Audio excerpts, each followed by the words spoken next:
ये SSC CGL का 11 सितंबर का 4 से 5 थर्ड शिफ्ट का पेपर है। पहला क्वेश्चन देखते हैं। If P sine A minus cos A is equal to 1 then इतना इज इक्वल टू। अच्छा, अगर इन ऑप्शंस पर निगाह मारो तो ये हम लोगों के कांस्टेंट है, ये वेरिएबल है, तो वैल्यू डाल के क्वेश्चन सॉल्व हो जाएगा। कॉस ए को ले लो 0, तो साइन ए 1 हो जाएगा, तो पी की वैल्यू यहाँ से 1 मिल गई। ये वाली वैल्यू 1 हो गई और ये 0 है, तो ये 1 माइनस 0 के हिसाब से 1। ये इफेक्टिव सॉल्यूशन है, जिसको फॉलो करो। नेक्स्ट क्वेश्चन देखते हैं। Naman bought few apples for 720 from a shop. He negotiated the price and shopkeeper reduced it by ₹2 per apple due to this. अच्छा, फ्यू एप्पल्स हैं, 720 में खरीदे हैं, shopkeeper reduced it by 2 due to this, could buy 4 more apples. Condition change हो रही है। हम लोगों का जो फिक्स है वो ये है कि 720 का एक्सपेंडिचर है, ये प्राइस पर पीस इनटू नंबर पर डिपेंड कर रहा है। अब इसमें इस टाइप के क्वेश्चंस में क्या है ना, इस टाइप के क्वेश्चंस में तुम्हारे पास में ऑप्शंस ऐसे देता है, एग्जामिनर ऐसे ऑप्शन देता है कि ये वाला जो 720 है, ये 720, इसमें तुम कुछ मल्टीप्लाई करके ये वाली वैल्यू को आराम से निकाल सकते हो। आंसर इन्हीं में से कोई एक है, तो हम लोग क्या करते हैं, इनके फैक्टर ले लेते हैं। अब 36 इंटू 20 अगर हम लोग करेंगे तो ये 720 हो जाएगा। इससे तो ये डिवाइड नहीं हो रहा, छोड़ो। 40 इंटू 18 करेंगे तो ये 720 आ जाएगा। अब देखो, ये वाली कंडीशन हम लोगों को मिल गई है। यहाँ पे क्या कह रहा है, 2 पर एप्पल, तो उसने प्राइस को 2 कम कर दिया और 4 हम लोगों की क्वांटिटी बढ़ गई है, तो अपन लोगों का ओरिजिनल क्वांटिटी 36 का आ गया।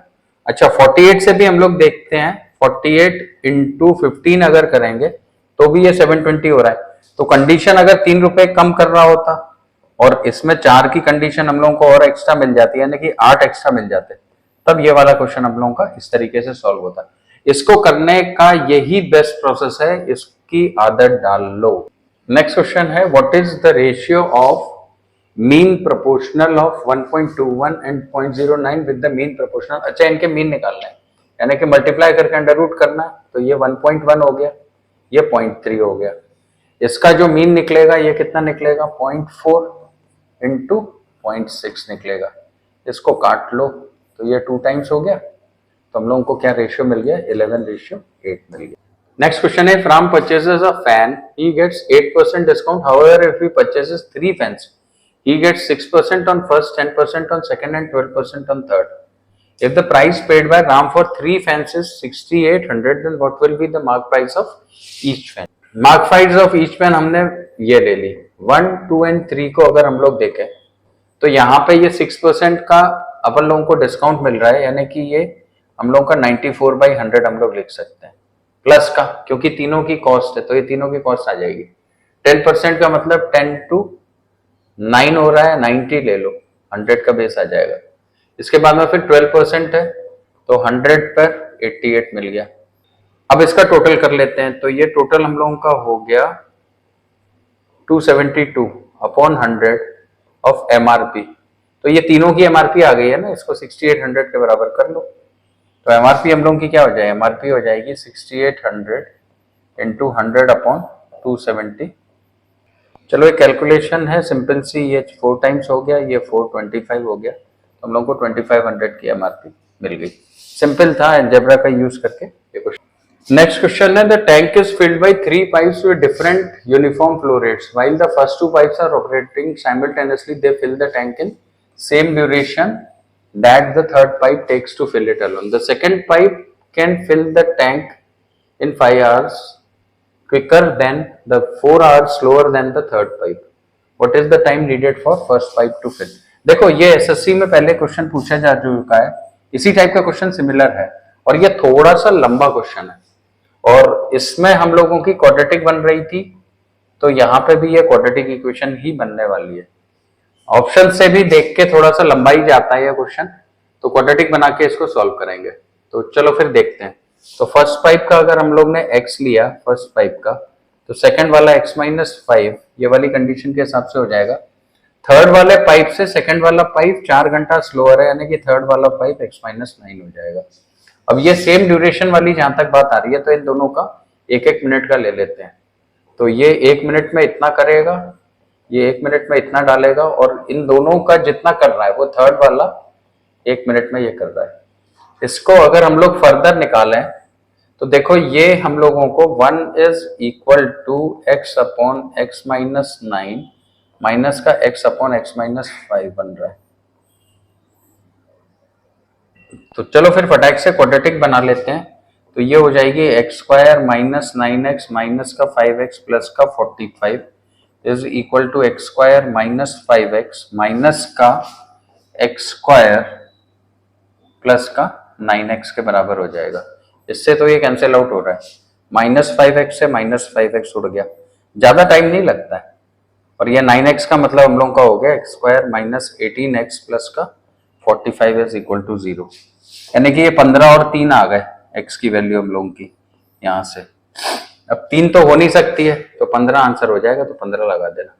ये इंपॉर्टेंट क्वेश्चन है, रिपीट हो चुका है, पहले वाला क्वेश्चन भी तुम लोग देख लेना एसएससी। नेक्स्ट क्वेश्चन है triangle ABC two medians AD and BD intersect at G at right angles. ये राइट एंगल वाला क्वेश्चन है, ये भी एसएससी में पूछा जा चुका है।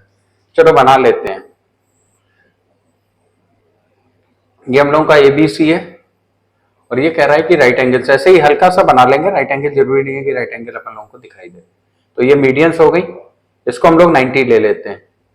अब एडी की जो लंबाई है ये 12 है, यानी कि इसका 2 1 अगर हम लोग करेंगे 8 और 4, तो ये हम लोगों का 8 हो गया, ये 4 हो गया। नेक्स्ट है बीई, बीई हम लोगों का 9 है, 9 का 2 1 अगर करेंगे तो ये कितना हो जाएगा 6 and 3, तो ये वाला हम लोगों का 6 हो गया, ये 3 हो गया। तो देखो अब ये राइट एंगल ट्राइंगल हो गया, यहाँ पे ट्रिपलेट मिल गई तो ये 10 हो गया। यही तो निकाल रही थी हम लोगों को। A class of 30 students appeared in test. The average score of 12 students is 62 and the rest is 74. What is the average score of the class? देखो इन 12 का तो 62 है ही, तो 62 हमने यहाँ लिख लिया। अब इसके बाद में फिर रिमेनिंग हम लोगों के जो 18 हैं, 18 का एवरेज है 74, तो 74 माइनस अगर 62 करेंगे तो 12, 18 लोग 12 कंट्रीब्यूट कर रहे हैं, पूरे 30 लोगों में कंट्रीब्यूट कर रहे हैं, तो ये कितना हो जाएगा 72, यानी कि 7.2 और जुड़ जाएगा इसमें। तो इसमें 7.2 जोड़ने का मतलब कितना हो गया 69.2, 69.2 आ गया। नेक्स्ट क्वेश्चन है boat can go 54 kilometre upstream in 6 hours if the speed of stream is 4.8। अच्छा, u माइनस वी यहाँ से हम लोग को 9 मिल गई है, जिसमें v जो है ये 4.8 है, तो u हम लोगों की आ जाएगी, तो इसमें u प्लस वी हम लोगों की इन दोनों को जोड़ लेंगे तो कितनी आ जाएगी 18.6 आ जाएगी। अब now how much time will the boat takes to cover a distance of 279 upon 18.6 कर देंगे और हम लोगों को आंसर मिल जाएगा। तो ये इंटू 10 यहाँ पे करोगे, इंटू 10 ये 1.5 टाइम्स हो रहा है 1.5, तो ये 15 हो गया। क्वेश्चन है x plus 1 upon 9x is equal to 3। जाने पहचाने क्वेश्चन हैं ये एसएससी के, इसको पूरे को 3 से मल्टीप्लाई कर देंगे तो ये 3x plus 1 upon 3x is equal to 9 आ जाएगा। ये a प्लस 1 अपॉन a हम लोग समझ सकते हैं, तो हम लोगों को a square plus 1 upon a square ही तो निकालना है, तो ये कितना हो जाएगा 9 का होल स्क्वायर माइनस का 2, 81 माइनस 2 के हिसाब से 79 आंसर आ गया। नेक्स्ट कह रहा है find the gain percentage given to Siddhi sold scooter gaining. Gain percentage दे रहा है तो इससे तो कोई मतलब है नहीं। सेलिंग प्राइस है 6 की सेलिंग प्राइस है, 1 का प्रॉफिट हो रहा है, 1 का प्रॉफिट हो रहा है, तो कॉस्ट प्राइस हम लोगों की कितनी हो गई 5 की, 1/5 जो है ये 20% होता है। A cuboid of dimensions 150 centimetre 150 centimetre can be divided into how many identical largest cubes के बारे में बात हो रहा है। लार्जेस्ट क्यूब का मतलब हम लोगों को कॉमन फैक्टर देखना है, तो ये 25 into 2 into 25 into 6 into 25 into 7। अगर हम लोग ये देखते हैं तो ये 25 का हम लोगों का क्यूब हो रहा है, तो ये लार्जेस्ट क्यूब हम लोगों का बन गया। तो यहाँ पे 6 7 42 2 84, तो 84 हम लोगों का आंसर हो गया। नेक्स्ट क्वेश्चन है P and Q are centers of two circle whose radii are 7 and 3. If the direct common tangents to the circle meet P by Q extended। चलो क्वेश्चन को देखते हैं। तो ये हम लोग इसको ले लेते हैं 7 सेंटीमीटर का, और यहाँ पे हम लोग जैसे सपोज करो कि 3 सेंटीमीटर का ले लेते हैं, तो वही कह रहा है कि एक्सटर्नली डिवाइड कर रहा है, तो ये वाली लाइन हमने यहाँ से बना दी। ये हम लोगों का पॉइंट P है, ये वाला पॉइंट हम लोगों का Q है, और कह रहा है डायरेक्ट कॉमन टेंजेंट जो है ये पी क्यू एक्सटेंडेड एट ए, तो ए पर डायरेक्ट कॉमन टेंजेंट हम लोगों को मिल रही है। यहां से मैं एक टेंजेंट ड्रॉ कर देता हूं, तो ये ए पर मिल रही है। एसएससी का क्वेश्चन है ये, प्रीवियस ईयर का। तो अब इसने हम लोगों को ये बोल रखा है कि ए डिवाइड्स पी क्यू। अब ए जो है ये एक्सटर्नल डिवाइड करेगी। देखो ये 3 है, ये 7 है, तो हम लोगों के ये दोनों सिमिलर ट्राइंगल हो रहे हैं ना, एक ये छोटा वाला और एक बड़ा वाला। तो अब एक चीज देखो, अगर ये यहां से लेकर यहां तक ये 7 पे रिप्रेजेंट कर रही है, तो ये वाली जो लाइन है ये 3 को रिप्रेजेंट कर रही है। तो कैसे बांट रहा है?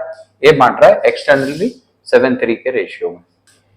नेक्स्ट क्वेश्चन है, Sohan borrows a sum of at the rate of 11% per annum simple interest. At the end of first year, he repays towards return of principal amount borrowed. If Sohan clears all the pending dues at the end of second year, including interest payment and accrued the first year, how much does he pay at the end of second year? हम लोग क्या करते हैं, पहले तो इसका amount बना लेते हैं सेकेंड ईयर का। तो ये बन गया, देखो सिंपल इंटरेस्ट है तो 22% अपन लोगों का हो गया, तो 1.22 हो गया। अब इसमें से ये प्रिंसिपल इसने लौटाया, इसका एक अमाउंट हम लोग ने लौटा दिया, ब्याज का बेनिफिट हम लोगों को मिल गया। ये कैलकुलेशन है और ये 1.11 है। अच्छा, थोड़ी सी लंबी कैलकुलेशन हो रही है, तो थोड़ा ऑप्शन पर अगर निगाह मारते हैं तो हम लोगों को ये तो कॉमन एक जैसी फिगर मिल रही है। यहाँ पे ये यूनिट डिजिट है, यूनिट डिजिट को हम लोग देख सकते हैं। अच्छा, और कोई क्लू मिल रहा है? और कोई क्लू नहीं मिल रहा है, क्योंकि ये यहाँ पे 5 2 10 हम लोगों को मिल रहा है, ये ऑलरेडी 0 हो रहा है, तो कुछ ज्यादा नहीं है।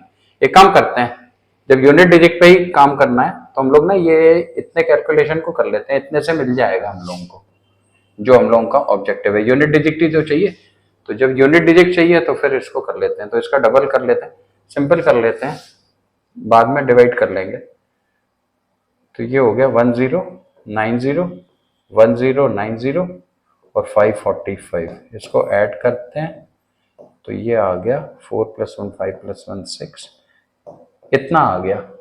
इसको अगर देखें तो 490 490 490 हो गया, तो 9 13 114 543। इन दोनों को लेस कर देते हैं, 3 ले लेना यूनिट डिजिट के लिए, तो ये 0 0 आ जाएगा, ये 1 आ गया यूनिट डिजिट का, तो ये रहा आंसर। अब 2 1 होंगे तो भैया फिर पूरा कैलकुलेट कर लेना। नेक्स्ट क्वेश्चन है, women spends 2/3 of the income. ठीक है, 3 में से उसने 2 की इनकम को स्पेंड कर दिया, एक्सपेंसेस हो गए, तो उसकी सेविंग्स 1 की हो गई, है ना? ऐसे ही तो बन रहा है। अब इसमें अगर हम लोगों का 18% इंक्रीज आ रहा है, तो ये कितनी हो गई? ये हो गई 54 3.54, और इसमें ये 24 का इंक्रीज आ रहा है, यानी कि 2.48 हो गई। तो हम लोगों का ये वाली वैल्यू हो जाएगी, 14 में से 8 गया तो 6 आ गया, 1.06, 6% बढ़ गया, है ना, 1 से, तो 6% आंसर हो जाएगा। Consider a triangle PQR right angle at R in which PQ is equal to 29, QR is equal to 21 and angle PQR is equal to theta. ये किसी कंपटीशन में पहले भी पूछा जा चुका है, तो हम लोग ले लेते हैं PQ और R बना लेते हैं। QR हम लोगों का 29 है, ये 29 है, ये 21 है, तो पाइथागोरस ट्रिपलेट के हिसाब से ये बनता है। अब यहाँ पे ये कह रहा है कि एंगल PQR में QR हम लोगों का दिया हुआ है, find the value of cos square theta. cos square theta जो हो जाएगा, ये 21 का होल स्क्वायर का मतलब 441 minus sin square theta 400 upon 29 का होल स्क्वायर 841 हम लोगों को मिल जाएगा, तो 41 अपॉन 841 आंसर हो जाएगा।